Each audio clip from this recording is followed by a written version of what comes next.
Voy a iniciar. Antes quisiera brevemente decir lo siguiente. Dada la trascendencia artística y cultural que ha tenido el maestro Manuel Pérez Coronado, se ha convertido en un referente en nuestra historia mediata, al menos para quienes nos desempeñamos en el campo de la plástica. Sin embargo, no es ni medianamente conocida su obra, al pertenecer su obra a colecciones privadas. No se conoce su manejo amplio de las técnicas plásticas y otras disciplinas del arte, su compromiso social y político, por lo cual consideramos que es importante recordar a este hombre de cultura, haciéndolo como él lo hacía, trabajando de manera colectiva, independiente. En este sentido, es mover sus aportaciones para dinamizarlas a la luz de este tiempo. Bueno, desafortunadamente el maestro Benjamín no pudo acompañarnos. Esta actividad la habíamos pensado temprano precisamente con el fin de que nos pudiera acompañar, pero esto permitió que otras personas sí pudieran hacerlo. Da nuestro recuerdo y al maestro Benjamín nuestro reconocimiento como director fundador. Jesús García Ordaz, encargado de la dirección del Taller Escuela de Artes Plásticas y Artesanías Manuel Pérez Coronado. Ingeniero Arturo Ávila Val, ponente en este evento. Maestros, artistas, compañeros de este taller escuela, las personas de medios de comunicación que cubren, quiero agradecer a Arturo en representación de Radio Guandario, Arturo Ortega. A nombre de los integrantes del comité organizador en memoria Mapeco 50 aniversario, les doy la más cordial bienvenida a este espacio, de la misma manera que agradezco especialmente al ingeniero Arturo Ávila Val por formar parte de esta conmemoración y venir aquí a dar una charla a partir de su libro de reciente publicación, Manuel Pérez Coronado, Trazos de una biografía. Acto que de alguna manera resulta simbólico y enriquecedor, dado el origen y desarrollo del Teapa Mapeco, donde sus fundadores no solo abrevaron directamente de las enseñanzas del maestro Manuel, sino que, en la medida de las circunstancias, continúan con su ideario de los talleres Escuela de Artes y Oficios. Este evento es parte de una serie de actividades que se estarán realizando en el marco del 50 aniversario luctuoso del maestro Manuel Pérez Coronado, y las cuales continuarán hasta mediados del próximo año. Cabe señalar que es un proyecto sin ningún apoyo oficial, el cual es posible gracias a la empatía de personas y grupos culturales como muchos de ustedes, y de Radio Guandaria, hay que decirlo, por ejemplo. Vamos ahora a escuchar datos biográficos del ponente en la voz de Geraldine Guillén González, quien forma parte del taller de grabado del Centro Cultural Clavijero y además de este comité organizador, y a quien agradezco su participación. Geraldine, por favor.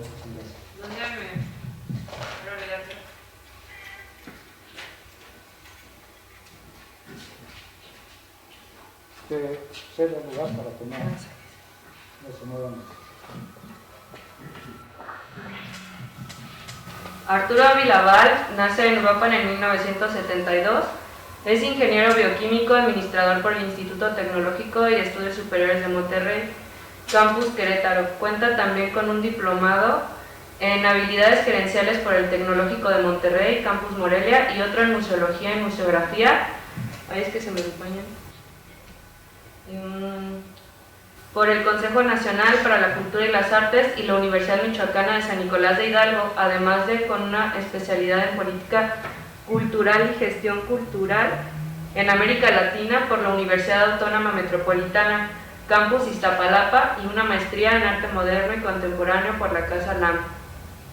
Se ha dedicado a la docencia desde 1995 y a la promoción cultural desde 1998.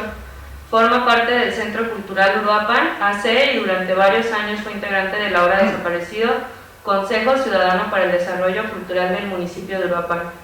También fungió como director de la Biblioteca Pública Regional 2 de Agosto y de la Biblioteca de la Universidad Don Bosco. Dentro del servicio público ha sido director de Fomento y Desarrollo Cultural, director de Planeación Municipal y secretario de Turismo y Cultura del H. Ayuntamiento de Uruapan. Además de diversos textos para revistas y capítulos de libros, ha escrito los volúmenes Xidel, obra pictórica, Pueblecillo que fue un Edén, Crónica Uruapense y El Paraíso se transforma, Crónica Uruapense 1952 a 1980. Desde noviembre de 2016 es uno de los cronistas del municipio y a partir de diciembre del mismo año ha presidido el Consejo de la Crónica y de la Historia del municipio de Uruapan. Colabora también con la Asociación de Cronistas por Michoacán. Algunos de sus testimonios sobre historia de Uruapan han sido convertidos en documentales, lo mismo elaborados por estudiantes universitarios que por instituciones tan prestigiadas como la Universidad de Guadalajara y el Canal 24, en tanto que otros han sido incorporados a artículos publicados en medios de la talla de New York Times. Actualmente elabora un guión museográfico sobre la historia del aguacate en Uruapan, además de estar colaborando con la Fundación Javier Marín en el proyecto de conversión de la antigua fábrica de hilados y tejidos de San Pedro en un centro cultural. Pues gracias, Vladimir. Entonces vamos a cederle sin más el micrófono al ingeniero Arturo Amilábal, a quien nuevamente agradecemos. Gracias. Muy amable, gracias. Y gracias por la hospitalidad que me han brindado. Era importante para mí el poder estar aquí, en este lugar. He tenido ya la oportunidad de hablar sobre este libro, pero más bien hablar sobre Manuel con la excusa del libro en 3 sedes distintas, pero me parecía imperdonable el no hacerlo aquí, que en este lugar que de una forma u otra constituye un eco de lo que fue el sueño de su vida, la transformación de la realidad de la gente de Michoacán a través de la formación académica. No a través de la dádiva, no a través del regalo, no a través del subsidio, sino a través de la dotación de conocimiento, que es la verdadera manera de abrir puertas para los seres humanos. Solo hago una aclaración dentro del currículum que amablemente hicieron favor de leer. Señala que soy el presidente del Consejo de la Crónica. Lo fui hasta el día 16 de este mes. Allí, por cuestiones de estatutos, era necesario que se hiciera una renovación. He dejado de ser ya el presidente, lo había sido durante 4 años. Y en este momento solo soy uno de los cronistas, pero ya no presido el Consejo de la Crónica, y lo aclaro para que no vayan a decir luego que sigo haciendo caravana con sombrero ajeno. No es el caso, cumplí con lo que me mandataba el reglamento y ahora me dedico a otras cuestiones relacionadas con esto. Bien, me parece que la fecha es inmejorable para esta plática de la tarde de hoy, porque fue justamente hoy, hace 50 años, cuando Manuel Pérez Coronado dejó Uruapan por última vez con vida. Salió de Uruapan la noche de un 28 de diciembre, precisamente, dirigiéndose a Tijuana. No llegó a su destino, o sí llegó, pero él no sabía qué destino era el que le aguardaba.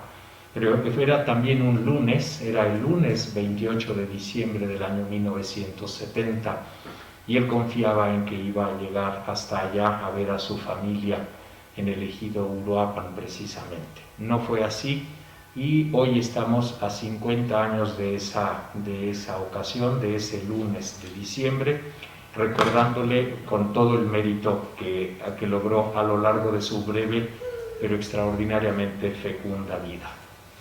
Bien, entonces, ahí está Manuel, el Manuel de 1965. Esta imagen que vemos aquí es la de un hombre que tiene ya en ese momento 36 años de edad aproximadamente. Es una imagen que apareció publicada en una pequeña publicación periódica que tenía la Universidad Michoacana, ignoro si todavía se hace, se llamaba El Nicolaita.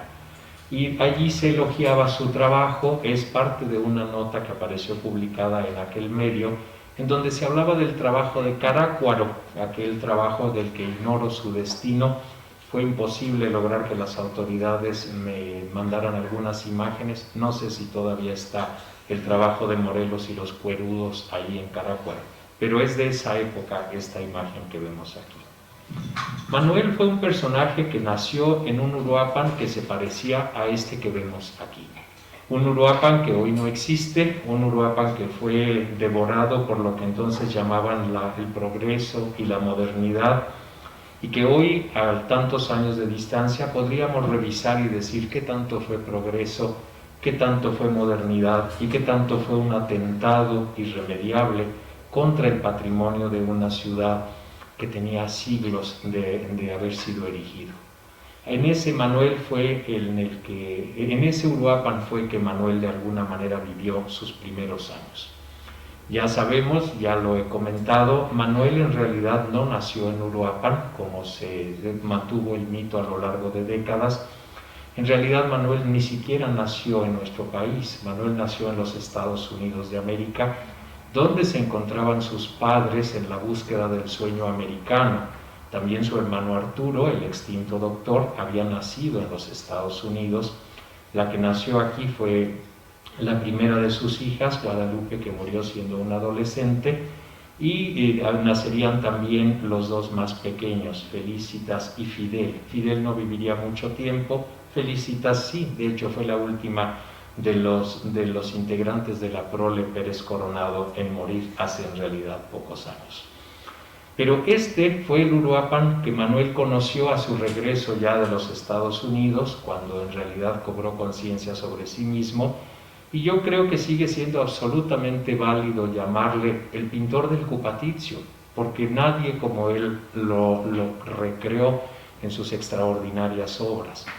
Y tal y como menciono por aquí en el texto, dice Marguerite Yourcenar en su obra más famosa, en Las Memorias de Adriano, que el verdadero lugar de nacimiento es aquel en el que por primera vez nos miramos con una mirada inteligente. Y evidentemente Manuel fue consciente de sí y de su habilidad plástica aquí, en Uruapan. Así es que es absolutamente legítimo llamarle ese pintor del Cupatizio. Desde muy jovencito dio claras señales de su extraordinaria capacidad plástica, y eso ya lo podemos ver, por ejemplo, aquí, cuando contemplamos su carné de la Escuela Secundaria Federal de Uruapan. Ustedes muy probablemente lo saben, Manuel formó parte de la primera generación de la ESFU. Hay que recordar que Uruapan había sido un pueblo de indios, es decir, había sido una comunidad que desde su fundación había estado destinada a que solo habitaran en ella indígenas, y como solamente había indígenas en ella, pues no era relevante que hubiera instituciones, porque ante los ojos de los conquistadores, pues no eran más que indios. Y siendo indios, pues no necesitaban tanta cosa como podrían requerir los blancos o los mestizos. Eso ocasionó que esta ciudad, además de su difícil situación geográfica, pues quedara marginada durante la mayor parte de su historia. Llegábamos al siglo XX y nos encontrábamos con que los jóvenes de Uruapan pues no podían tener acceso a una formación académica aquí porque no había instituciones educativas para ello. Estaban las escuelas que tenían las religiosas o los hermanos maristas, pero no había en realidad mayores posibilidades de formación académica para las personas. Un grupo de individuos dijo: no es posible que la gente que no puede pagar la estancia en otra ciudad se quede sin formación académica, y eso fue lo que permitió que a comienzos del año de 1944 abriera sus puertas la Escuela Secundaria Federal de Uruapan, la ESFU, que ustedes recuerdan en 2019 precisamente cumplió 75 años en operación. Y ahí lo vemos en una credencial que ya le acredita como caricaturista del periódico Adelante, una publicación que tenía la propia institución educativa. Estamos hablando que eso es abril de 1945, cuando todavía Manuel no ha llegado a cumplir 16 años, los va a cumplir en junio, aquí es todavía abril, así es que en este momento es apenas un quinceañero y ya tiene esa calidad o está acreditado de esa manera como un caricaturista.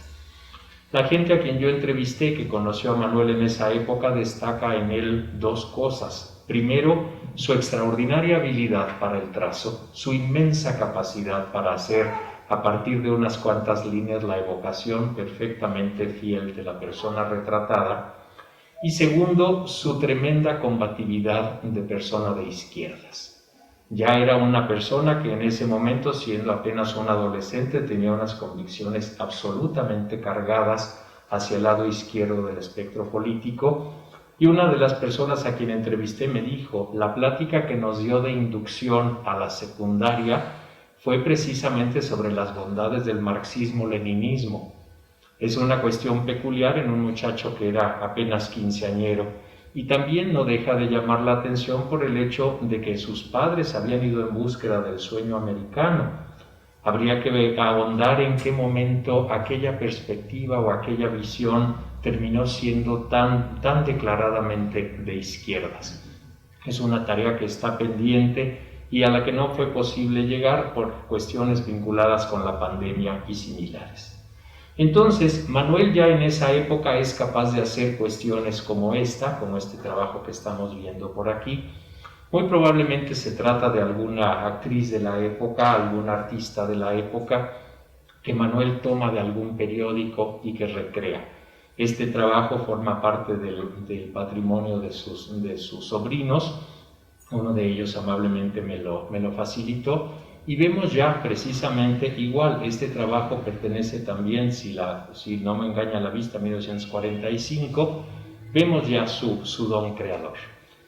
Manuel tiene que tomar clases en algún lugar, tiene que encauzar de alguna manera esa habilidad que tiene, esa capacidad creadora con la que ha sido dotado, y va a ir a parar precisamente al taller del profesor Juan Barrientos, un personaje de luminosa memoria en la historia de nuestra ciudad, un personaje que también había vivido en los Estados Unidos, también había pintado obra mural en aquella época, como se estiló durante mucho tiempo, y que se convirtió en el primer profesor de Manuel.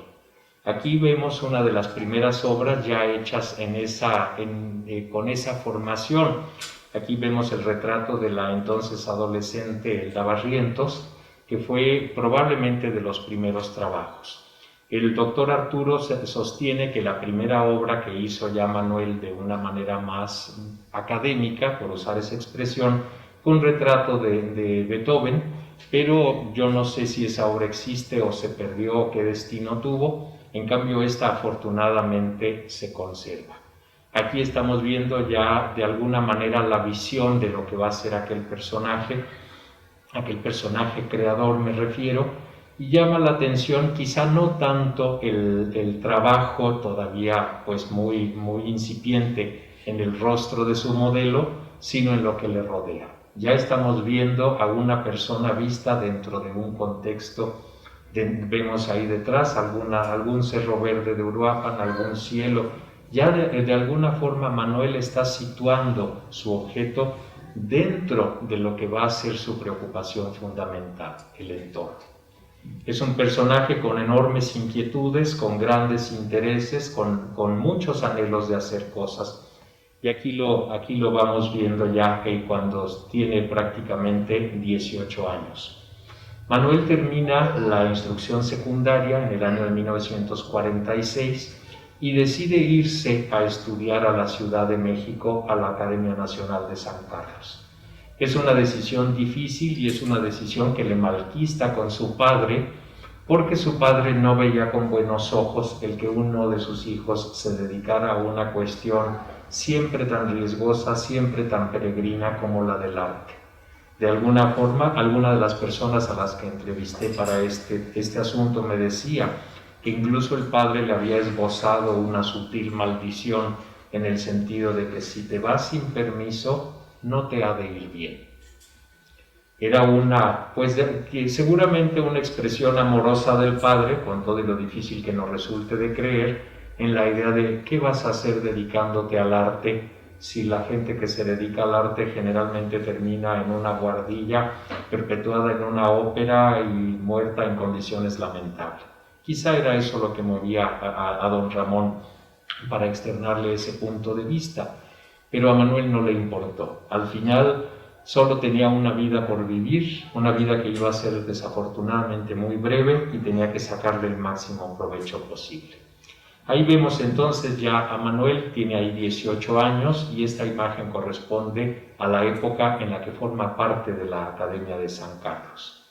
Los trabajos que lleva a cabo en esa época son absolutamente fieles a los modelos académicos, es decir, la temática que seguramente se usaba y se sigue usando como materias de didáctica en una institución de naturaleza artística. Ahí vemos una primera composición. Afortunadamente hubo quien conservó estos trabajos.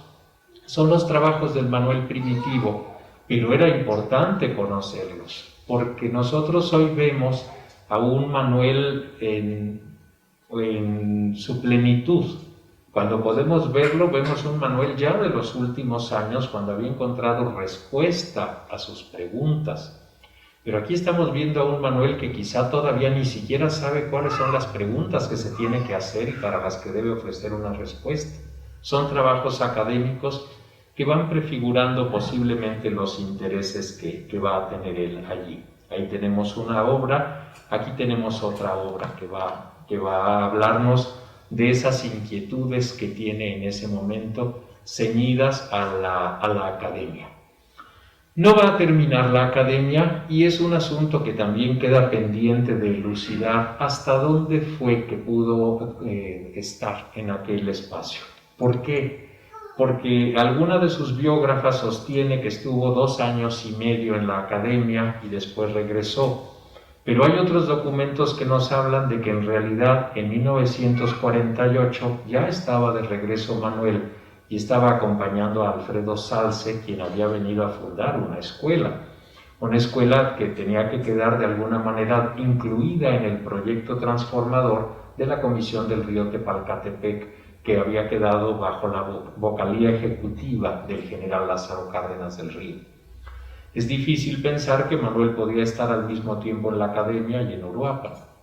Por desgracia, y era algo que le comentaba hace un momento a Carlos Muñoz, este tema se quedó en pendiente porque tenía yo ya la cita para revisar los expedientes académicos de la Academia de San Carlos, pero tenía para ello la semana de la Pascua de Resurrección de 2020 y esa semana ya estaba cerrada la Ciudad de México por la cuestión pandémica que todavía hoy nos tiene a todos con el cubrebocas puesto. Así es que será una cuestión que hay que atender en el mediano plazo, tan pronto como las instituciones educativas así lo permitan, pero efectivamente Manuel dejó trunca su formación académica y eso al final le va a pasar factura a lo largo de su vida en más de algún momento, pero él consideraba que tenía que devolverse para acá. Lo hacía de la mano de Alfredo Zalce precisamente, que no era en ese momento, y es importante destacarlo, el Alfredo Zalce que llegaría a ser.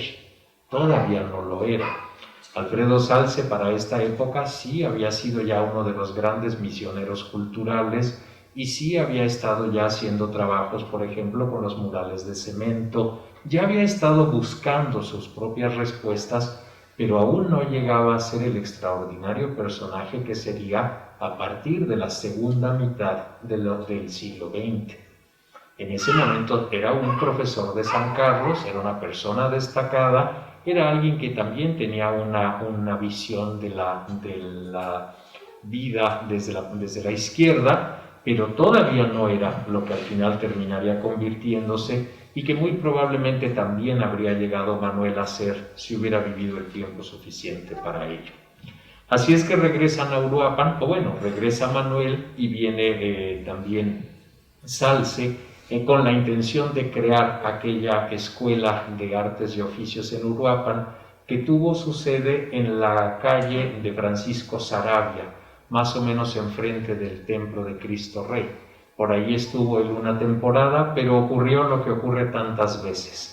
El gobierno les dice, vengan, hay que montar, hay que poner, hay que instalar, hay que hacer, y luego deja de subvencionar la obra.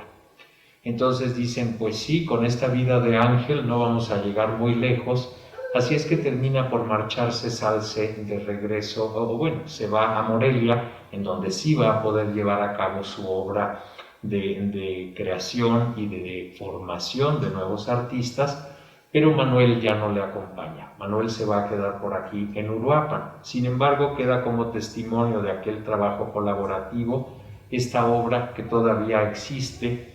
Es la única obra mural que nos queda de Salce, y es la única obra mural que hay con Manuel Pérez Coronado que sea visible de manera relativamente sencilla. Sabemos que está en el Hospital Jesús Silva, ahí enfrente del Parque Nacional. No es, en mi opinión, el mejor entorno, porque nunca podrá ser una clínica el sitio correcto para poner una obra de arte, por razones obvias.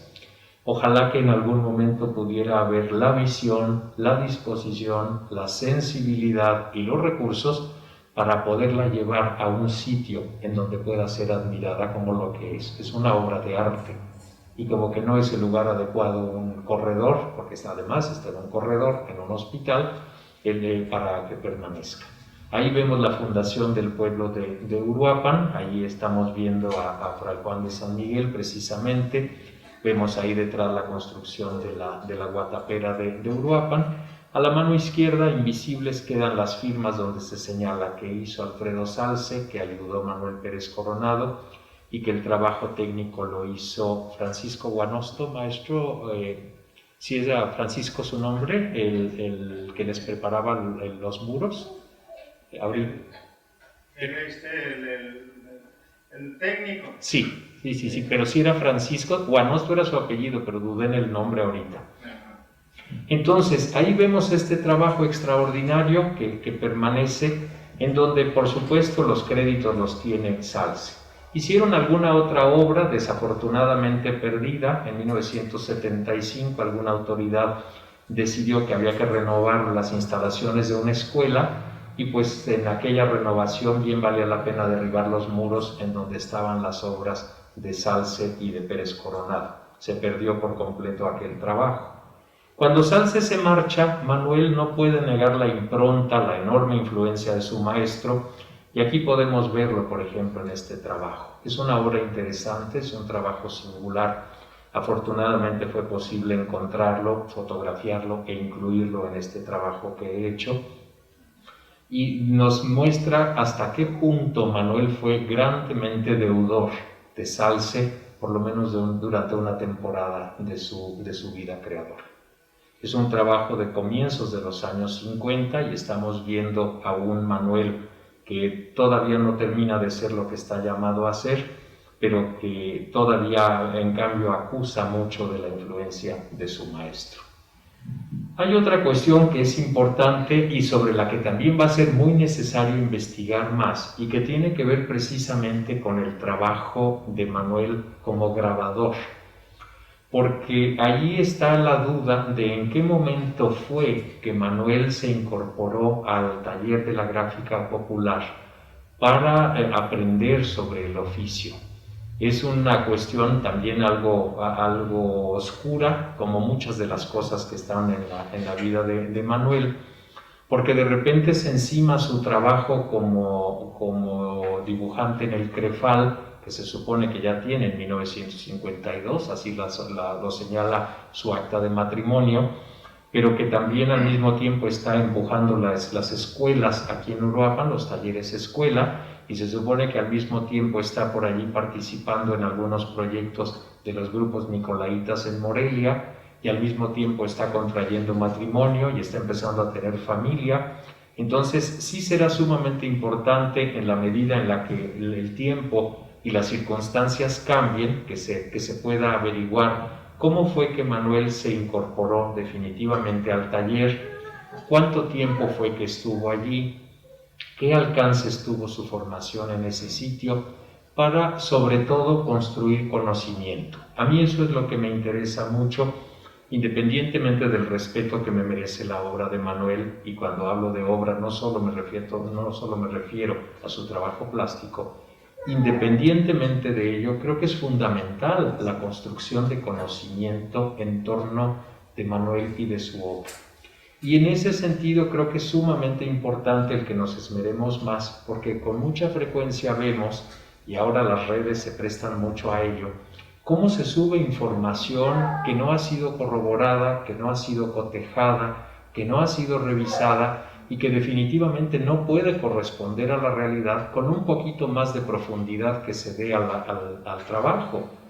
Entonces, aquí es sumamente importante el que podamos saber, tan pronto como sea posible acceder a los archivos históricos de ello, cómo fue la formación de Manuel en esta rama de la creación gráfica.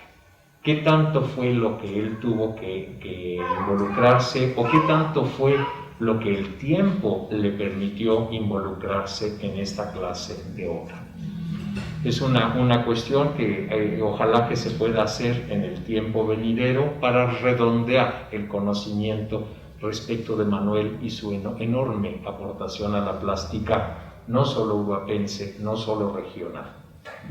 Sin embargo, Manuel no solo va a dedicarse a esas cuestiones del grabado, va a estar experimentando y va a estar buscando otros lenguajes pictóricos que le van a llevar eventualmente al sitio en el que nosotros le conocemos.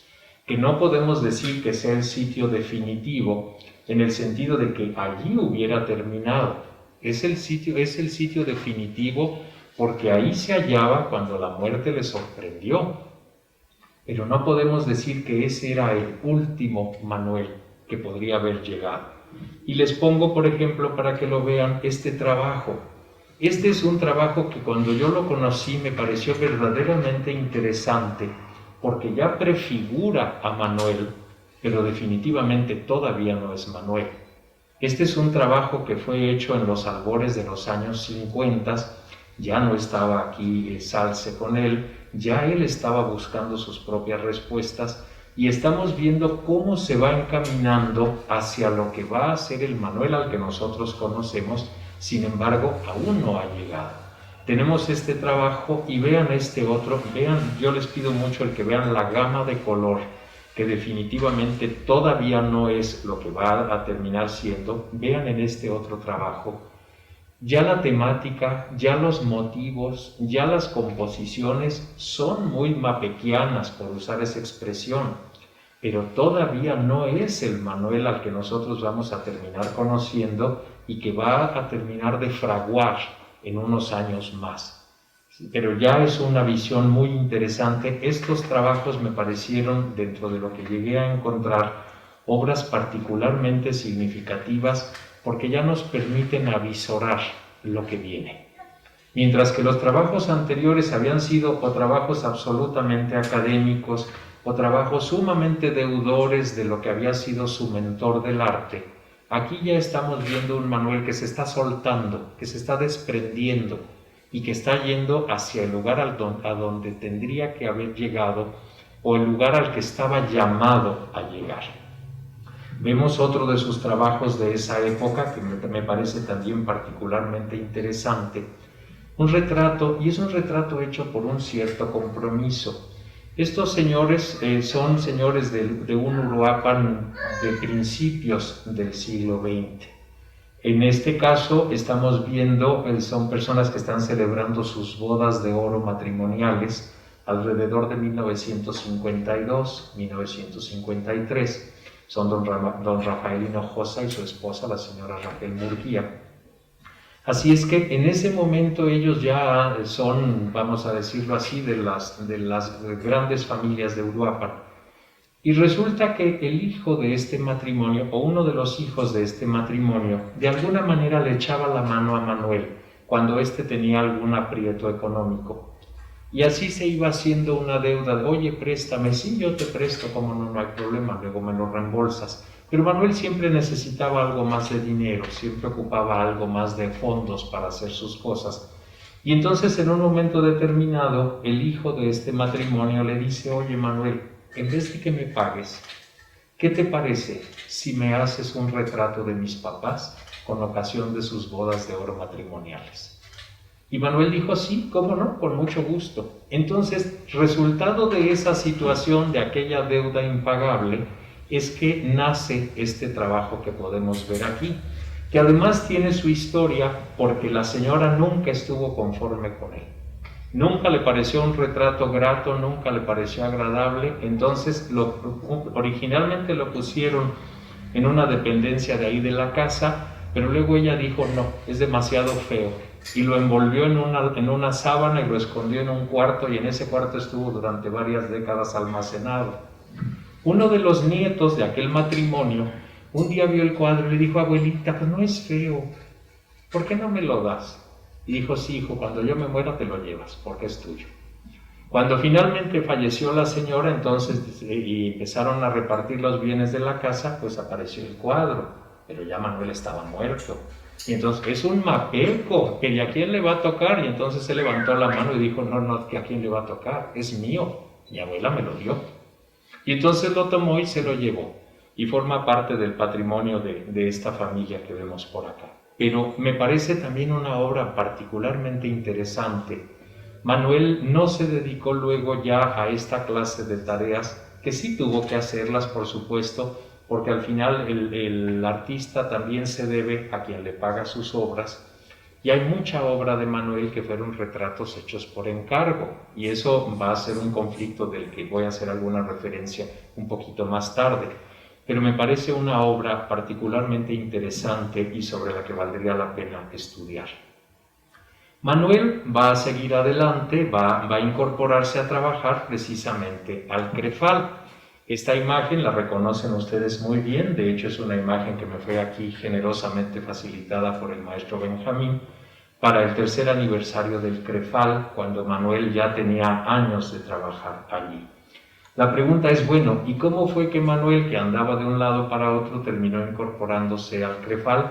Pues al parecer fue por una recomendación que se hizo de su trabajo cuando don Lucas Ortiz, que era el director del CREFAL y que permaneció allí muchos años, le contrató para que se dedicara a hacer los trabajos gráficos que necesitaba el CREFAL precisamente para su obra didáctica, pedagógica, de formación de mentores.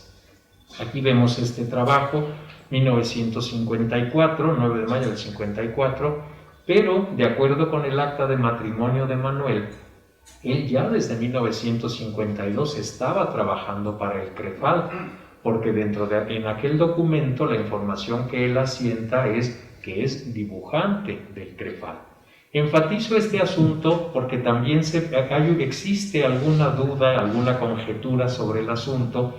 Hay quien sostiene que Manuel abandonó el CREFAL porque estaba inconforme con la diferencia salarial que había para algunos de los trabajadores respecto de lo que ganaban otros.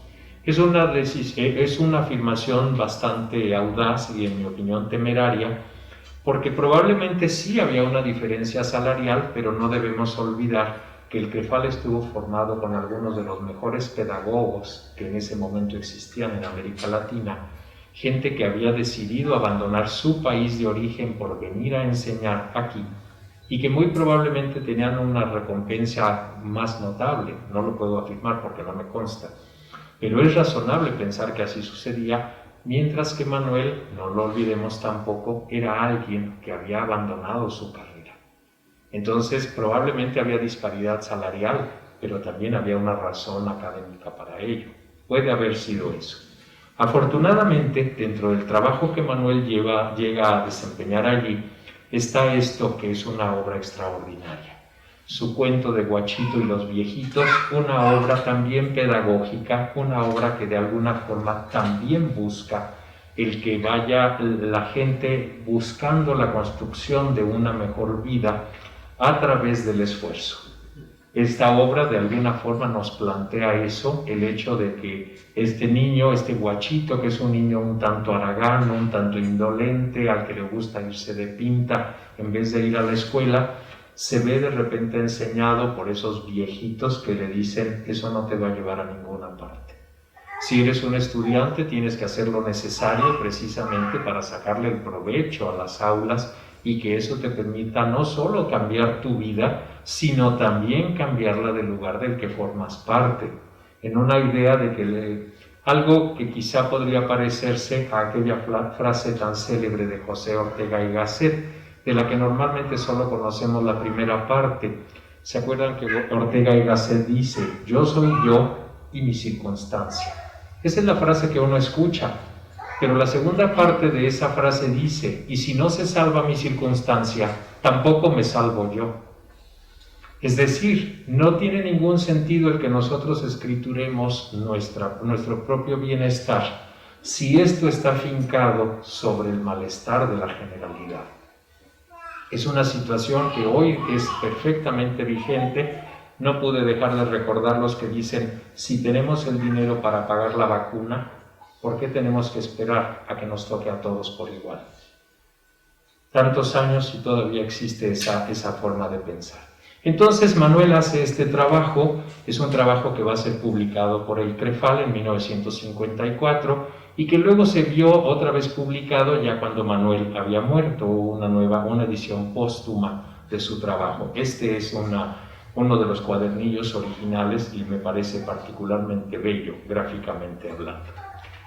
Después de que termina de estar en Pátzcuaro, en el CREFAL, cuando abandona definitivamente la institución y que tiene que venirse para acá para atender la escuela que decide crear, vamos a decirlo, la abuela de este taller escuela en donde hoy nos encontramos, Manuel viene y empieza a construir una nueva relación social con las personas. Siempre fue un hombre, y esa es una de las expresiones más reiteradas de todas las personas quienes amablemente me brindaron testimonios, siempre fue un hombre con una extraordinaria habilidad para amistar, para relacionarse, para empatizar con los demás. Era una persona que tendía con mucha facilidad puentes con los demás. Y ya por eso se relacionaba con personas como don Juventino Herrera, que era de fines del siglo XIX, o con gente como el propio Salce, que era de 1908, o con gente que era menor que él, como era el caso de Ramón Ortiz de Montellano Álvarez, Monete,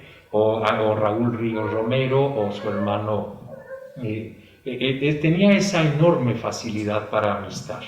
En esta obra que les presento ahora, vemos precisamente una de sus grandes amigas de la época, Carmen Arteaga de Padilla, mejor conocida en el Uruapan de los años 50 y 60 como la Güera Padilla. Era una mujer que no era nacida en Uruapan, había nacido en Guanajuato, pero vivía aquí porque estaba casada con un ferrocarrilero. Y precisamente fue una de las grandes intelectuales del Uruapan de aquella época, con la que Manuel hizo una profunda amistad, porque había una relación simbionte entre los dos. Manuel admiraba la extraordinaria capacidad que tenía la Güera para versificar, era una extraordinaria poeta, y ella admiraba en Manuel su tremenda capacidad creadora en el terreno de la plástica. Lo que no significa que siempre estuvieran en buenos términos. Cuando Manuel acometió el trabajo del mural Heréndira en el Parque Nacional, la Güera fue la más dura de sus críticas por señalar lo que consideraba un trabajo mediocre, un trabajo torpemente resuelto, un trabajo definitivamente hecho por el estricto compromiso financiero de poderlo cobrar. Es muy interesante leer los testimonios que aquella Güera tuvo durante esos años, porque no lo olvidemos, eran muy amigos, pero amor no quita conocimiento, y ella censuró siempre el que Manuel hiciera una obra a la que ella consideraba acartonada y por completo fuera de lugar. Decía, si la obra está en medio de la naturaleza más viva, ¿por qué es una naturaleza muerta? ¿Por qué se pone un árbol muerto pintado al lado de los árboles vivos? ¿Por qué se representa agua pintada al pie de aquellos chorros de agua? ¿Qué sentido tiene? Ya veremos a esta Güera en ese momento. Pero era una de las grandes amigas de Manuel, como era también este personaje. Ustedes han visto probablemente esta obra, es de las poquísimas obras que pueden verse, o podían, ignoro actualmente dónde está. Esta obra pertenece a los hijos, probablemente ya nietos de don Juventino Herrera, es él el retratado, y hasta donde yo me quedé, precisamente la tenían los familiares entregada en un comodato vitalicio a la Casa de la Cultura de Uruapan, con la condición de que tenía que ser exhibida de manera permanente para que quien quisiera pudiera ver aquel trabajo. Era el compromiso que había, ignoro si aún se haga, pero entre los años de 2008 y 2013, por lo menos una vez al año venían las hijas o nietas de don Juventino a revisar que la obra todavía estuviera allí. Y era de alguna forma una de las muy pocas obras que podían verse de manera pública porque pertenece a particulares, pero que la tienen entregada en comodato. Este hombre es el que les digo, si mal no recuerdo, don Juventino había nacido en 1892. Era muchísimos años mayor que Manuel y sin embargo era uno de los grandes amigos de Manuel. Él le pintó en varias ocasiones, le hizo grabados, le hizo dibujos, incluso le organizó uno de los primeros homenajes a los bardos del Cupatizio en el Parque Nacional, en una ocasión en la que se puso una placa conmemorativa por allá en 1970, pocos meses antes de que Manuel muriera.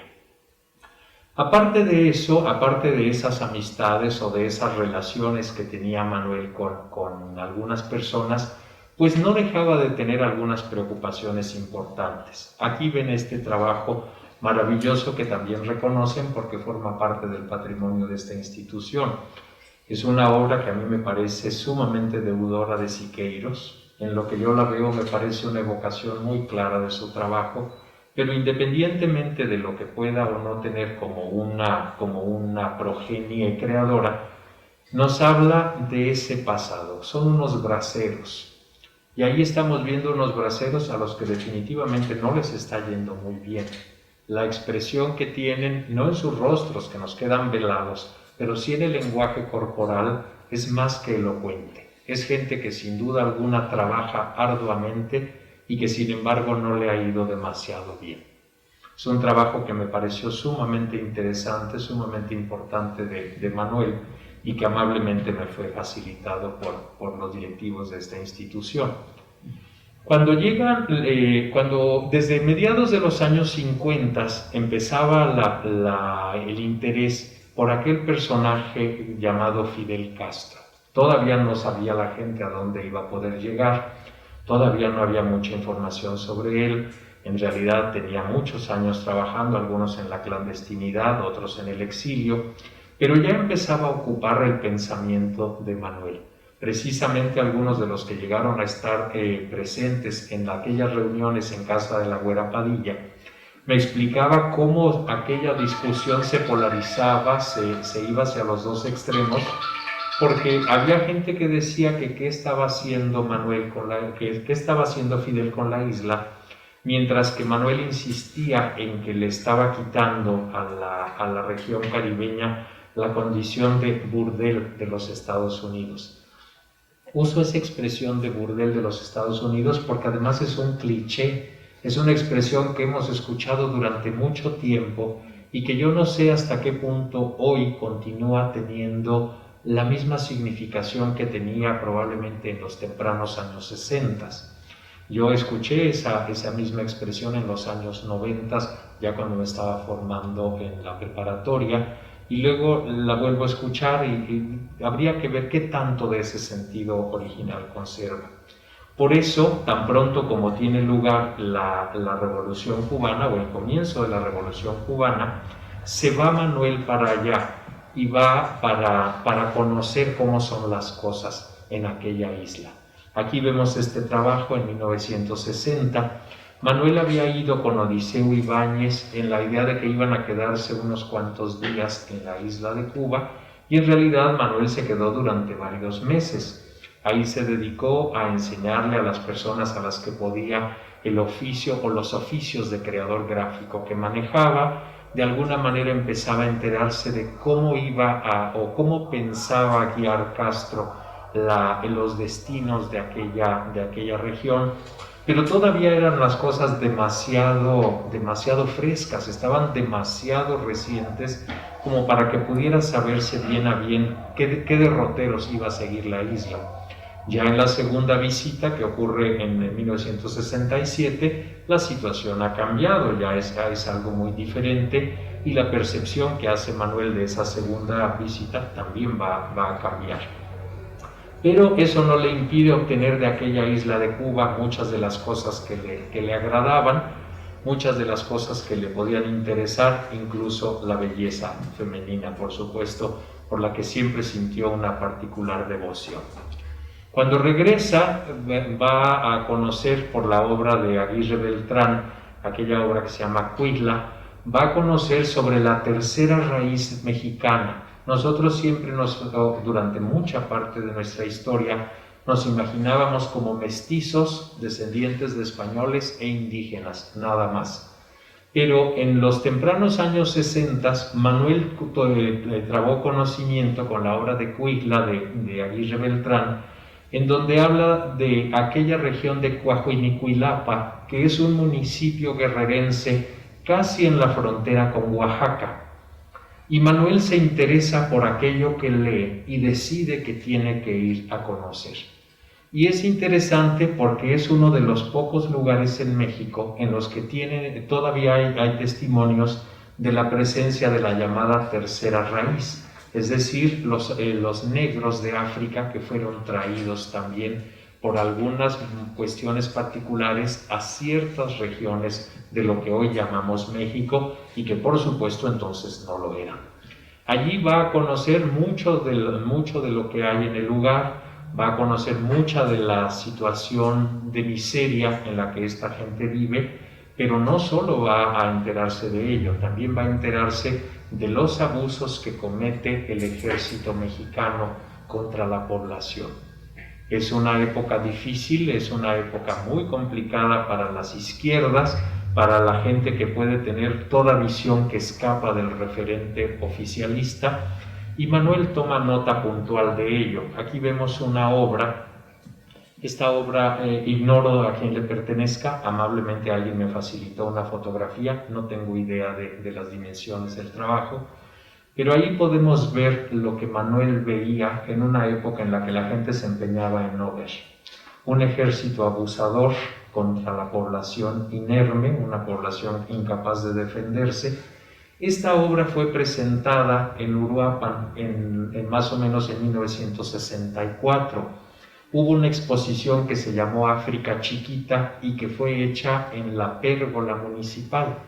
Era una exposición tan modesta como la podemos imaginar, unos cuantos caballetes, unas lonas pintadas, no existían otros procedimientos y la gente iba allí a ver.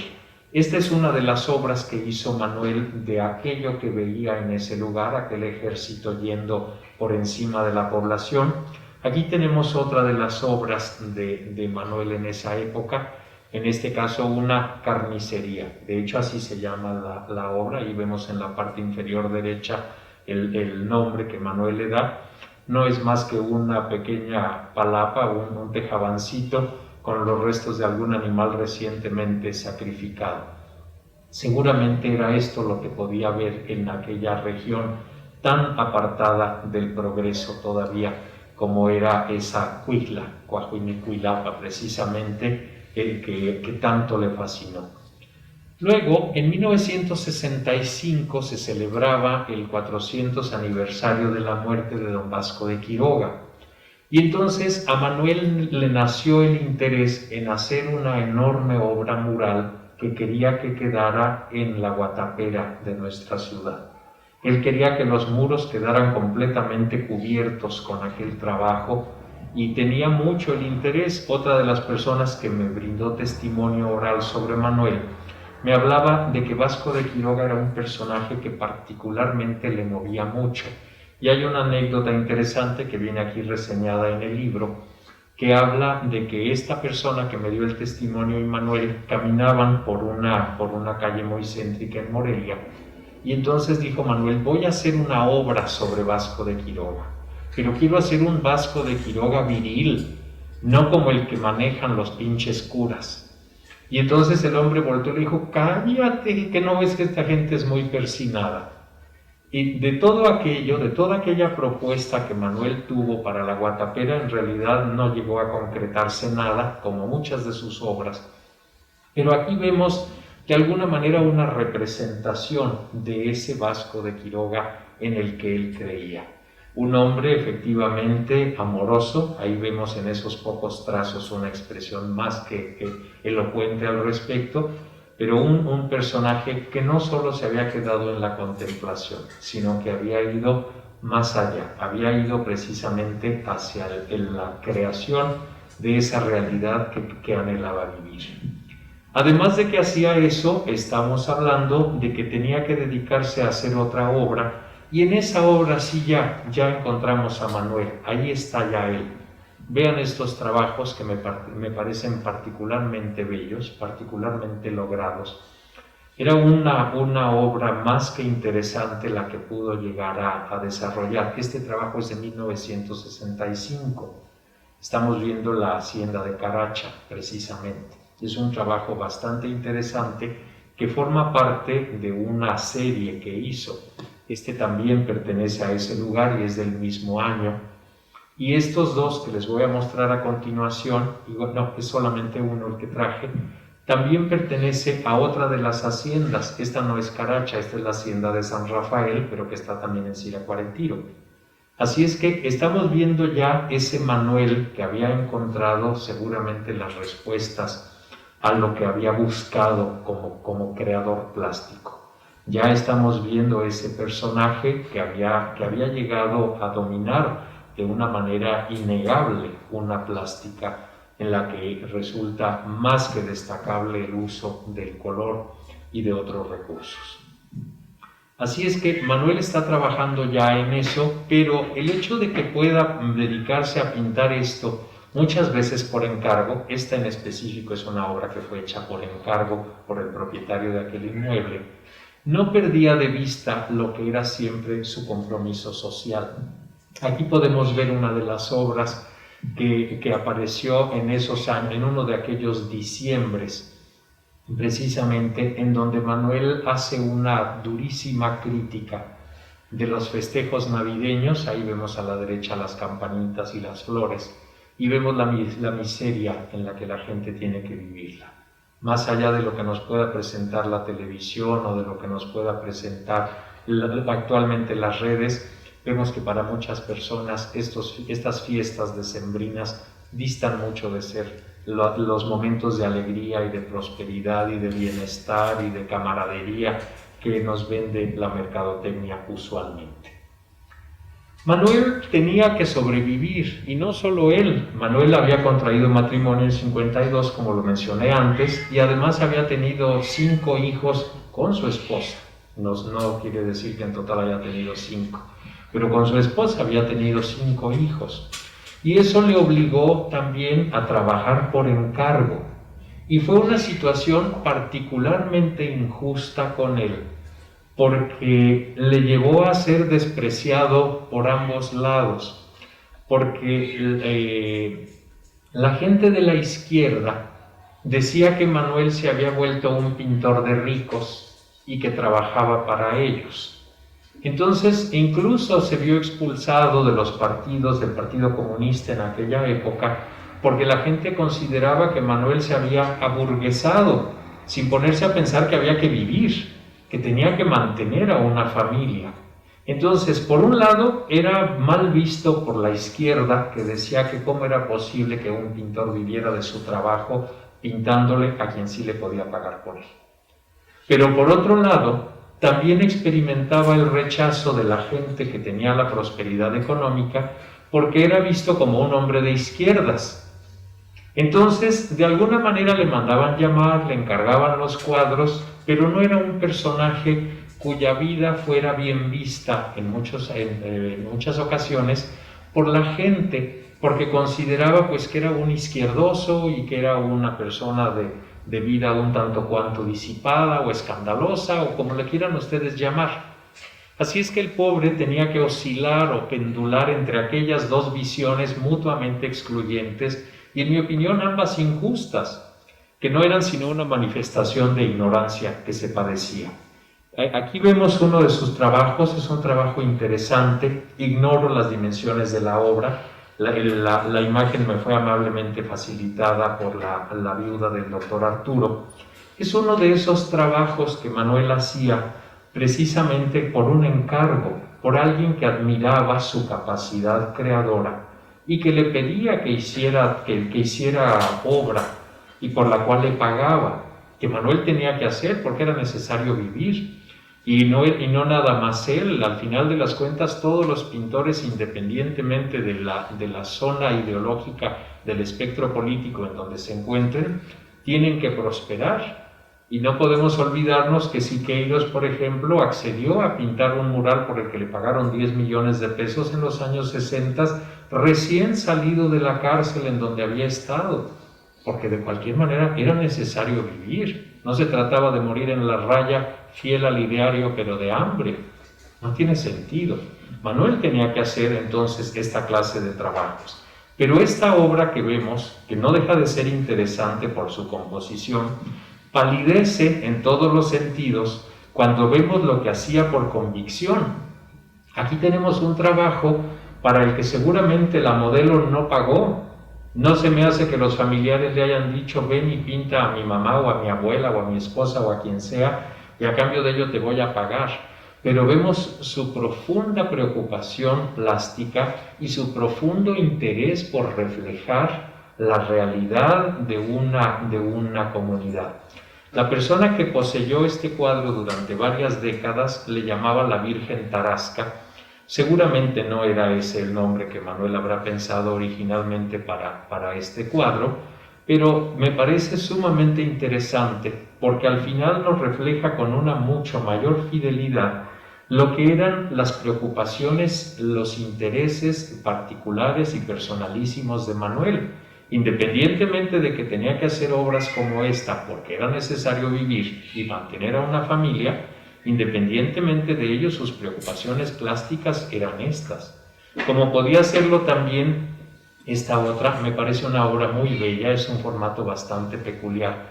Es una desembocadura del río Balsas de los años 60 y era parte de esos trabajos que hacía Manuel cuando tomaba sus pies y se marchaba durante semanas enteras tan solo por el placer de crear, que era su naturaleza, pero que fue una naturaleza que le ocasionó muchos problemas, porque precisamente por esto en algún momento perdió la titularidad de su primera escuela, porque tomaba su vehículo, se iba en él durante semanas a pintar en los lugares que le atraían, y en una de esas llegaron las autoridades del Instituto Nacional de Bellas Artes para preguntar: ¿y el director?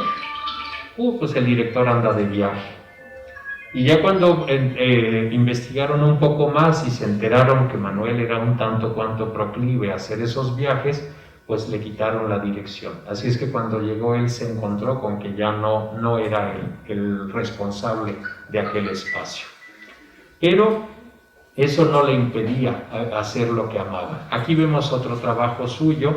Esta es Apatzingán, es un mercado de Apatzingán, es una obra muy bella del último año ya de vida de Manuel, 1970.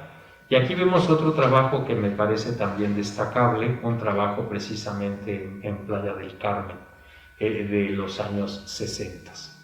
Otra obra que vemos a continuación, aquí esta de aquí, San Felipe de los Herreros, una obra interesante porque además tiene una composición poco usual en Manuel. Manuel era un pintor de luz, le encantaba el color, y esta es una obra tomada en un amanecer nebuloso, un amanecer bastante grisáceo, bastante monótono, en donde las notas de color la dan la enagua de la mujer que vemos allí cerca del centro de la composición y la telita que se ve allá arriba en la carnicería para indicar que hay carne fresca. A lo mejor la carne es fresca, pero la tela ya no. La tela que indica que está desde hace muchas veces. Es una obra interesante también de Manuel, y aquí vemos otra que también me parece sumamente interesante.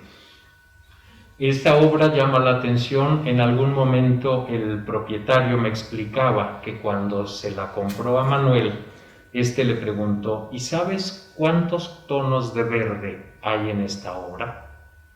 Y la persona aventuró una cifra y le dijo: no, son más de 200. Si son o no son, no lo sé, no los voy a contar. Pero el trabajo es verdaderamente interesante y de alguna manera nos habla de la capacidad creadora de Manuel, una capacidad que también es importante destacarlo, a menudo se convirtió en una solución demasiado fácil para la creación que había que acometer.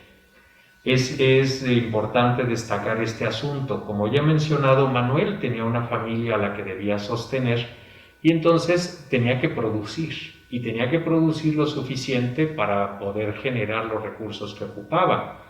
Entonces dio en pintar obras que hacía demasiado deprisa, y eran las obras a las que el mismo Manuel aprendió a llamar sus cuadros gasolineros, porque solamente le permitían cobrar por ellos la cantidad de dinero suficiente para llenar el tanque de combustible de su vehículo, comprar algunos pequeños artículos y luego irse. Y eso a la larga ha contribuido a generar un problema con la tasación de su obra, porque toda la gente que tiene de repente una obra de Mapeco considera que tiene un Mapeco, y no todas las obras de Manuel Pérez Coronado son Mapecos, en el sentido de que no todas las obras son obras en las que el autor se haya prodigado lo suficiente. Y en eso fue una culpa mutua, porque Manuel ofrecía eso al mercado, pero el mercado también aprendió que era eso lo que había que demandar. Entonces había gente que así le decía. Yo tenía una amiga aquí en Uruapan que tenía varios Mapecos en su casa y decía, yo siempre le dije, a mí tráeme gasolineros, a mí no me traigas cosas caras. Entonces eso es un problema que aún hoy existe, que prevalece, porque al lado de los grandes Mapecos hay algunas obras de menor importancia. En todos los autores se da, no estoy diciendo que en el caso de Manuel sea único ni exclusivo, pero a lo que sí voy es que constituye una situación de la que habría que trabajar más para entender que hay obras que tienen ciertas características plásticas, ciertas características cualitativas, que tienen que ponerlos en una situación, y hay otras obras que tienen otras características distintas. Aquí vemos otra de las obras de Manuel, una obra pintada en el último tercio de los años 60 en un Uruapan que ya no existe. Este es un Uruapan que desafortunadamente desapareció, es el barrio de San Pedro, es uno de los molinos que había precisamente en el barrio de San Pedro, que había sido mandado a construir por don Leopoldo Hurtado, el hombre que construyó la fábrica de San Pedro, en el paso del siglo XIX al XX. Es una obra que nos habla de un Uruapan que ya no existe. Y también por ello la obra de Manuel es valiosa, porque nos retrata ese Uruapan que hubo, que existió, que fue y que hoy ya no está, que fue reemplazado con las promesas de un progreso, de una prosperidad, de una modernidad, que al final muchas veces se quedaron en la promesa o en las buenas intenciones. Estos trabajos nos hablan de ese pequeño pueblito que fuimos durante tanto tiempo y al que él quería tan profundamente. Desde fines de 1968, ya cuando Manuel, sin saberlo, se aproximaba al final de su vida, anunció que quería ir a Europa porque tenía que conocer, tenía que ver en persona las obras que de alguna manera eran los referentes de la plástica occidental. Se fue con su esposa y entonces, como cuando se había ido a Cuba, la esposa tuvo que regresar y Manuel se quedó allá durante varias semanas más. De esa época es esta obra. Y es una obra que tiene un interés en lo particular por la anécdota histórica. Manuel empezó a pintar esto en un atardecer que por supuesto no tenía estos colores que allí vemos. Esta se supone que es una vista que se toma de París. Y entonces la gente pues veía un atardecer grisáceo parisino y veía estos colores en el trabajo de Manuel. Y entonces le decía, oiga, ¿y de dónde está sacando estos colores? Y Manuel respondió, dijo, yo vengo de México, un país que habita el sol, y mi obra está habitada por el sol.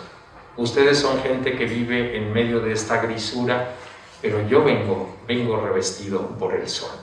Ahí vemos esta obra que tiene ese interés. Es una obra, de lo poco que yo conozco que llegó a ser Manuel, ya en obra de esta naturaleza. He visto en algunos de los trabajos biográficos que se han hecho sobre él, algunos de sus dibujos de la estancia europea, pero solo dibujos. Este es el único trabajo que yo conozco de sus apuntes convertidos en obra del periplo europeo, el único que pudo hacer. Quizá haya quien tenga algunos otros ejemplares, pero no les conozco. Es una obra en la que tampoco debemos ver demasiado compromiso técnico, por supuesto, y muy probablemente era un estudio para algo que posteriormente hizo o pensó hacer. Aquí vemos, en cambio, una obra de un Manuel mucho más comprometido técnicamente hablando. Esta obra, que hoy quizá podríamos rompernos la cabeza tratando de pensar dónde es en la calle de Manuel Ocaranza. Algo de lo que no queda absolutamente nada tampoco, un patrimonio perdido de nuestra ciudad. Allí tenía sus establos un señor de apellido Ramírez, y de hecho alguien hacía la broma de que el personaje que se ve cruzando en el caballo era precisamente don León Ramírez. Muy probablemente no era así, pero ahí vemos un Uruapan que hoy no podríamos imaginar que existió. Aquí vemos otro de sus trabajos, probablemente el más famoso de sus Cupaticios. Es una obra verdaderamente lograda y que también formó parte de una colección particular durante casi 60 años, fue vendida apenas el año pasado. Pero vemos la extraordinaria técnica que Manuel llegó a desarrollar y a poseer.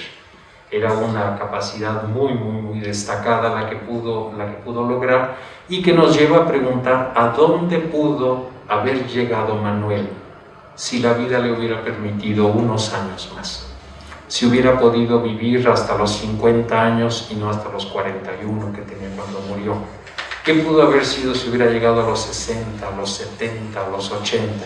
No es más que un ejercicio de especulación imposible de resolver, pero no deja de ser importante, sobre todo porque, como hemos visto en la evolución de su obra, Manuel no nació hecho, se hizo.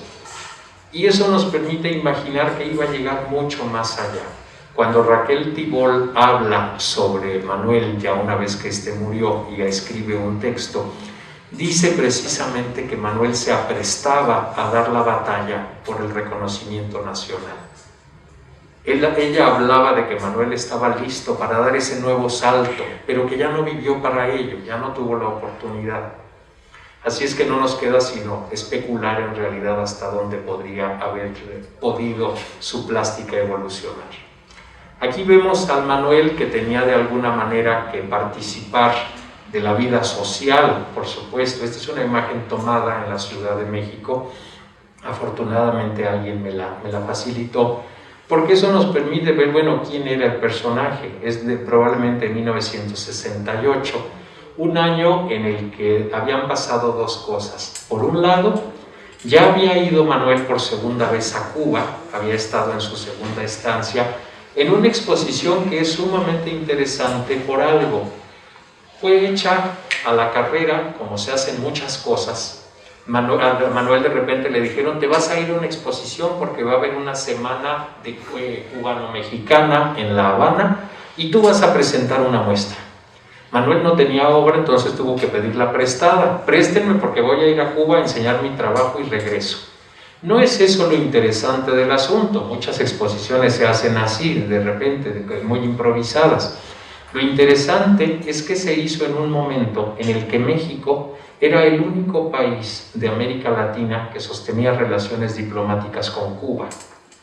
Y era un acto verdaderamente audaz y temerario el que México llegara al extremo de llevar una exposición a presentar, porque además fue inaugurada por el embajador cubano, mexicano en la isla, un embajador de apellido Cobian, que acababa de llegar precisamente. Entonces era un acto de enorme temeridad por parte del pueblo de México, independientemente de que había ido a Cuba para llevar esa bocanada de oxígeno a una isla que estaba siendo aislada por parte del resto de América Latina.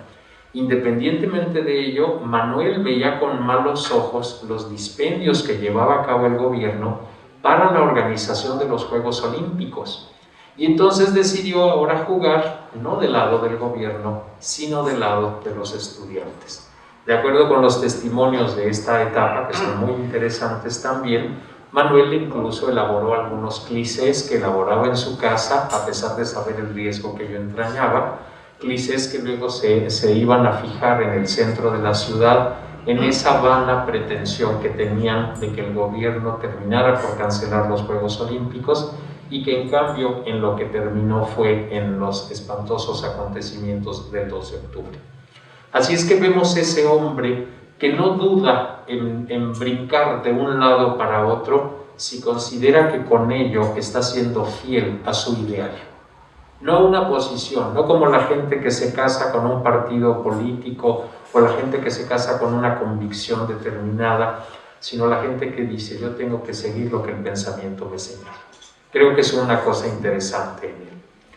Aquí vemos un par de trabajos de Manuel que son interesantes. Yo hubiese querido, por sobre todas las cosas, me parecía una cosa muy de justicia, haber incluido una imagen de su esposa ante la ley.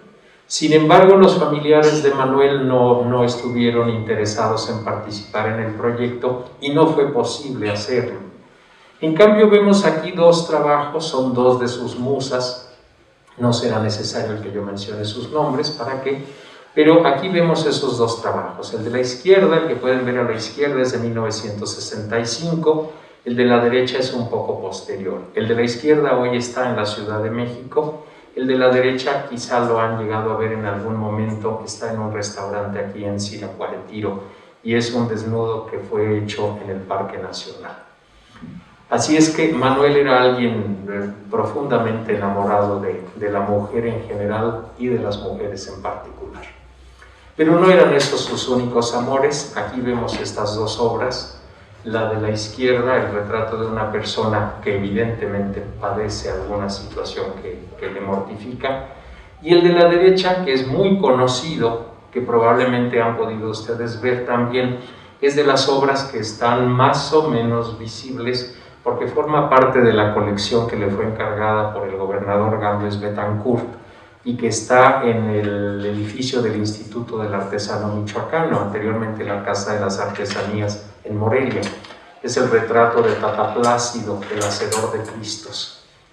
Esta obra, la imagen no fue tomada allí, también por motivos de la pandemia fue imposible conseguir esas imágenes, pero está tomada de un folleto que fue publicado en 1972 por el gobierno del estado de Michoacán, precisamente con las colecciones de la Casa de las Artesanías. Y esta es la portada, así es que afortunadamente podemos ver esto. Manuel tenía en el último año de su vida una cantidad de proyectos impresionantes para realizar. Por un lado, tenía entre ceja y ceja la idea de que iba a construir la más extraordinaria escuela, taller de artes y oficios, y su intención era que estuviera en las instalaciones de la antigua planta hidroeléctrica de San Juan, que es la planta que todavía vemos hoy como oficinas de la Comisión Federal de Electricidad en la calle de Cupatizio, al lado del puente Benito Juárez, recientemente remodelado o intervenido. Estuvo gestionando durante varios años la entrega de aquel espacio para que allí se pudiera poner la escuela y se dejara de padecer ese flagelo tantas veces padecido por los proyectos culturales, en que la sede de repente se ve más interesante para otras cosas. Recordemos, por ejemplo, hace algunos trienios, cuando la Dirección de Fomento y Desarrollo Cultural estuvo a punto de ser desalojada, porque quien entonces regía los destinos de la ciudad quería tener sus oficinas allí. Y la intención era ir y alquilar el Hotel Progreso para que allá fuera a parar la Casa de la Cultura. Hoy probablemente no ocurre eso directamente, pero sí vemos de repente muchas imágenes de eventos que ocurren en la Casa de la Cultura y que no están relacionados con naturaleza cultural propiamente. Entonces Manuel soñaba con ese espacio. Al final el proyecto no pudo ocurrir por su muerte, Otro de los grandes proyectos que tenía en ese momento por desarrollar era la recuperación de las riberas del Cupatizio, un proyecto que sí llegó a desarrollar, incluso consiguió algunas trojes para que fueran colocadas en la zona ribereña del Cupatizio, quién sabe qué destino habrán tenido aquellas construcciones, y era un proyecto que estaba llevando a cabo con el entonces presidente municipal, que era el doctor Francisco Solís Guanosto, el primer presidente municipal emanado de las filas de Acción Nacional que llegaba al cargo.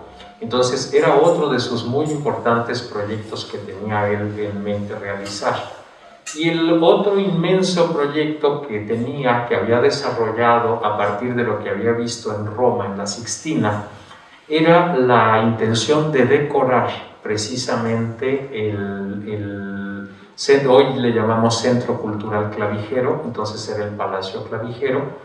Era la intención que tenía Manuel. Había platicado con el gobernador Gálvez Betancourt, la idea era que sí, que iban a hacerlo en los comienzos de 1971. En el mes de diciembre del 70 se llevan a Carlos Gálvez para que dirija el Instituto Mexicano del Seguro Social y queda como gobernador sustituto Servando Chávez. De acuerdo con lo que el doctor señala en la biografía que hizo primera de Manuel, se apalabraron de inmediato con el nuevo gobernador y él dijo, no importa, la obra se va a llevar a cabo. Pero no pudo ser así. Un lunes 28 de diciembre, como este lunes 28 de diciembre, pero de 1970, Manuel toma un autobús que lo va a llevar a Tijuana y en realidad lo lleva un poco más allá. En las inmediaciones de Apaseo el Grande, muy cerca de la ciudad de Celaya, se estrellan contra un vehículo sin luces estacionado en la carretera y hay varios muertos. Varios de ellos pierden la vida de inmediato, pero Manuel no. Manuel sufre una fractura de cráneo, lo sacan de lo que queda del camión y lo conducen a la ciudad de Celaya, a donde llega la mañana del martes 29 o al mediodía del martes 29 el doctor Carlos Escalante, que era considerado el mejor cirujano de Uruapan, junto con el doctor Jorge Castillo Martínez, ambos entrañables amigos de Manuel, por cierto, llega para ver qué se puede hacer, pero no hay manera. La raya estaba trazada y Manuel llegó a ella. Muere precisamente a las 10 de la mañana del miércoles 30 de diciembre del año 1970. De ahí lo traen a una velación enorme, monumental, que va a ocurrir en nuestra ciudad, primero en el Palacio Municipal, lo que hoy es la Casa de la Cultura de Uruapan, donde, por cierto, Manuel había ofrecido que iba a hacer también un mural, que también se quedó sin acometida, y luego de ahí lo llevaron a la Guatapera, y en la Guatapera fue velado durante otro largo rato, y de allí salió un cortejo multitudinario con rumbo del cementerio municipal. Uno de los testimonios que recabé para este trabajo señala que se acercó el padre Gonzalo Gutiérrez Guzmán, un personaje muy relevante del Uruapan de esas épocas, y para ofrecer una misa, un sufragio por el descanso eterno de Manuel. Pero, de acuerdo con el testimonio que me dieron, Adolfo Mejía se acerca y dice, Manuel no era creyente y nosotros vamos a respetar su voluntad, así es que no habrá ninguna clase de ceremonia religiosa. En vez de la misa en la Inmaculada Concepción, lo tomaron sobre los hombros y así, en hombros de sus amigos y camaradas, lo llevaron hasta el cementerio municipal, en donde le inhumaron y donde creo que permanece incluso ahora. Así es que con esto yo prácticamente quiero terminar mi intervención. Solo quiero compartir una imagen de la que me parece probablemente la suma plástica creadora de Manuel. Por desgracia es una obra sin fecha ni firma, pero nos habla de la genialidad del autor. Es una obra que amablemente me fue facilitada hace varios años para otro trabajo sobre Manuel por la familia del doctor Arturo y que a mí en lo personal me parece el testimonio más claro de la extraordinaria solvencia plástica que Manuel desarrolló. Es una obra pequeña, les digo, no está firmada, no está fechada, pero si a mí alguien me dijera cuál es la obra que encarna, que epitomiza a Manuel, yo diría que es esta. No sé si hay algún comentario o alguna pregunta, estoy en todo momento a sus órdenes y agradezco su atención. Hace poco el ingeniero comentó acerca de los proyectos destacados de Manuel, de Maestro Manuel. Hay una carta de agosto de 1970 donde, sin mencionar la palabra ecología, plantea el rescate del río Patixio desde la llamada Rodilla del Diablo hasta la Zararacua. Obviamente ya plantea el asunto visionario que tenía Manuel, Maestro Manuel, acerca del rescate del río. Desafortunadamente, los márgenes del río, tanto de ricos y pobres, los jodidos por jodidos y los ricos por la influencia y la corrupción que ha imperado, ¿sí? Pero esa carta, de agosto del 70, meses antes de que falleciera, es todo un proyecto, todo un debate actual que deberíamos de considerar todos los que conocemos esa carta. Es todo un debate público, porque Manuel, más que pintor, considero que era más activista, y mucha de la obra de él tiene mucho planteamiento crítico para seguir adelante esos pasos. O sea, lo que sucedió con el maestro, pues es algo pues irreparable, pero el fundamento y la esencia de su trabajo es fundamental. Hay unos planteamientos que hace sobre la cuestión estética y el planteamiento del pintor desde la perspectiva social e individual. Y sí me gustaría que, si alguien, no sé, si conoce esa carta, reconsiderara todo eso, porque hace un planteamiento muy importante acerca del río Patixio, y no solo eso, ¿sí? Sino que también hay un va a tener un presente, el papel de China, donde el programa tiene una serie de actividades muy interesantes. Sería cuestión de que esa carta pudiéramos entrar a ese debate para ver qué es posible hacer por el río, ¿sí? Todavía a estas alturas. Y como veo que no se tocó el tema de esa carta, que es vigente totalmente, sería importante que se replanteara esa situación. Y hasta ahí.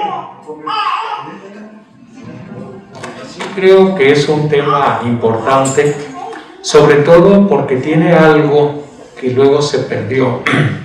Manuel quería recuperar el río, pero no lo quería él, no quería hacerlo él solo, ni tampoco quería hacerlo como un trampolín político. Manuel quería que el pueblo de Uruapan se integrara a un proyecto de recuperación de lo que consideraba el río más bello de México, así le llamaba el Copatizio.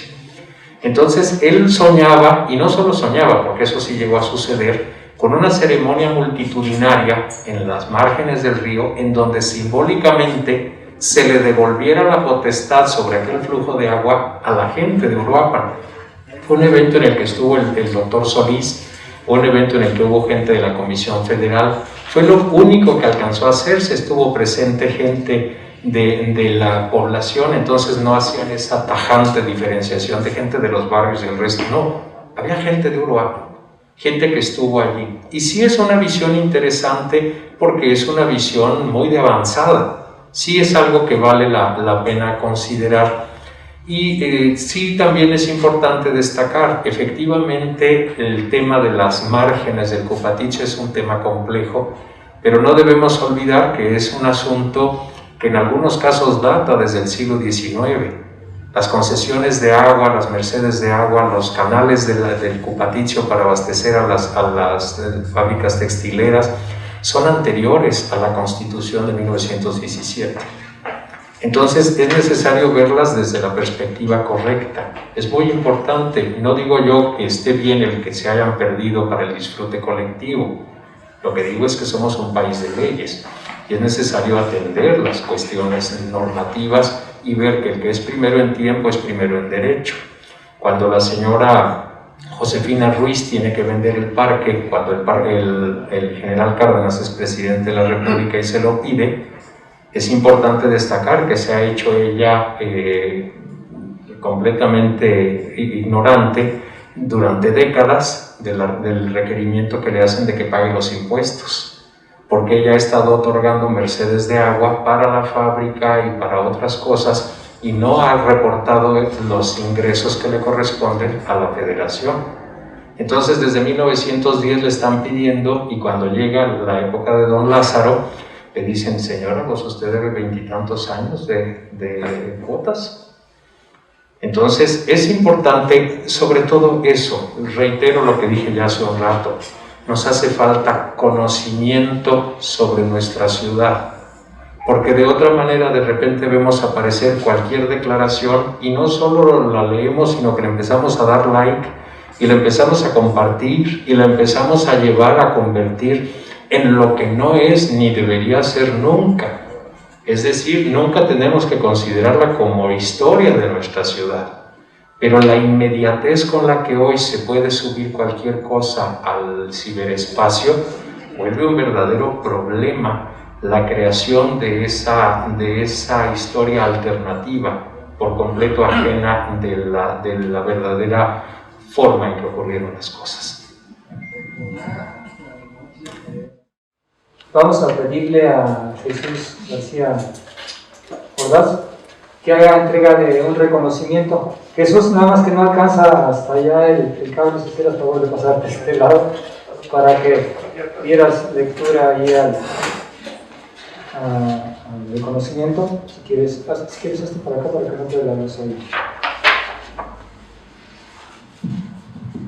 Ingeniero, a nombre del Taller Escolar de Artes Plásticas, del maestro Benjamín García, director, fundador de esta escuela, a nombre de todos los compañeros del taller y de los compañeros que formamos el comité organizador de los 50 años de la muerte de Manteco, hacemos entrega de este humilde reconocimiento como reconocimiento a su labor en este trabajo que nos acaba de presentar.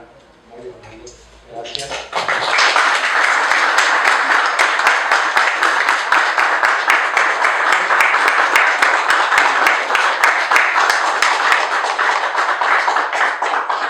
Y yo quiero corresponder también, este ejemplar es por favor para el maestro Benjamín, que tan amablemente me brindó su testimonio aquí incluido sobre la vida de Manuel Pérez Coronado, y también quiero entregar un par de ejemplares para la escuela que queden aquí para consulta presente y futura de quien quiera saber algo más sobre este personaje.